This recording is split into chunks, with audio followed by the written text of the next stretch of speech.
The aim of this video is to explain the differences between investment solutions offering direct ownership and mutualized ownership of physical gold.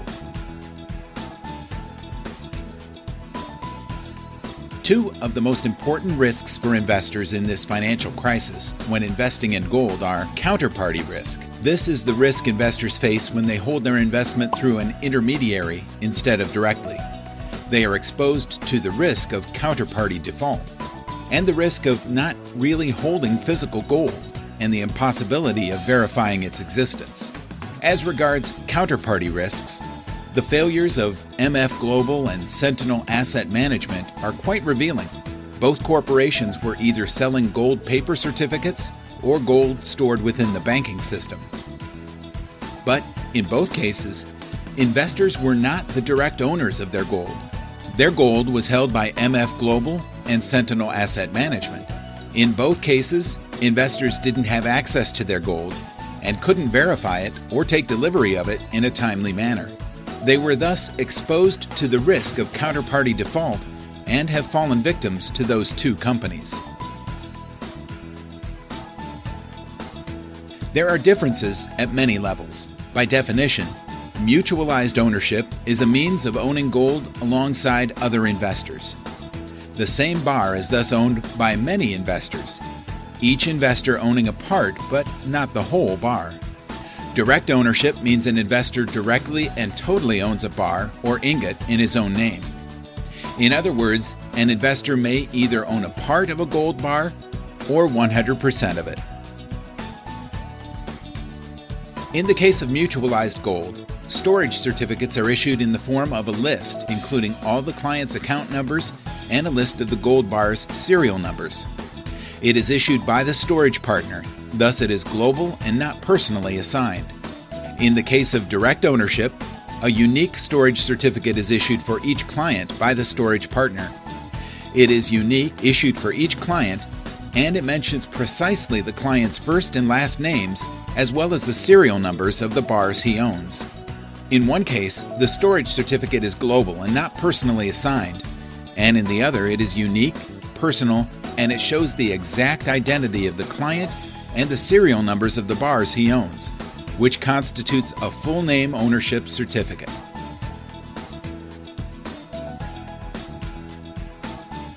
All companies offering mutualized or direct ownership have established partnerships with independent companies specialized in the secured storage of precious metals, generally outside the banking system. In the case of mutualized gold, the storage partner is only aware of the investor's client account number and of the serial number of the bar attached to that number. It does not directly know the identity of each client. And such companies offering mutualized gold ownership only have a single storage account in their name with the storage partner and a multitude of sub-accounts for each of the clients. The investor does not have a storage account open in his name with the storage partner. It's the company offering mutualized gold that stores gold in the name of its clients. In the case of direct ownership, the storage partner, because it issues itself a storage certificate and opens a storage account in the client's name, knows exactly each client's identity and knows precisely to whom belongs each gold bar. In this particular case, both the company offering direct ownership and its storage partner know the client's identity and the serial number of the bars he owns. In one case, the storage partner knows the client's exact identity, and in the other, the storage partner has a list of clients' account numbers but does not know the exact identity of the clients other than through the company offering the service.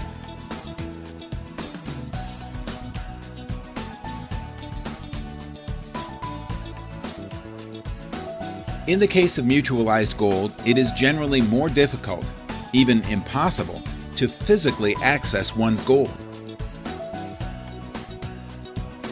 The mutualized gold provider's business model does not provide clients with easy access to their gold, and withdrawing one's physical gold usually entails stiff exit fees. With direct ownership, access to the storage warehouse is guaranteed. The storage partner knows the exact identity of the client and the serial numbers of his bars, since a personal storage account has been opened in the client's name. The storage partner thus has the legal obligation to authorize the client access to his gold stock, and furthermore, without the presence of any employee of the company offering this investment solution. Taking physical possession of the gold is legally guaranteed without any exit penalty fees, since the client is the direct owner of the bars.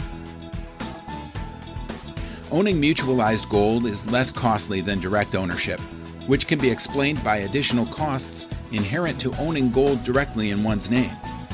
For example, additional costs related to the secured delivery of bars and ingots for each client, handling fees applied to not only a single bar, as in the case of mutualized gold, but to each gold bar delivered on the client's account to the secured warehouses, fees for storage account opening on the client's behalf by the storage partner, issuance of a personal storage certificate, and so on. These two solutions that enable owning gold outside the banking system are for different investors' profiles. Each has its own advantages. Each investor must make his own choice depending on his investor profile. Short or long-term investor, costs involved, full ownership or mutualized ownership, guarantee of owning gold in his own name without any intermediary, direct access to the vault, possibility to take possession of the bars quickly, and liquidity of the investment.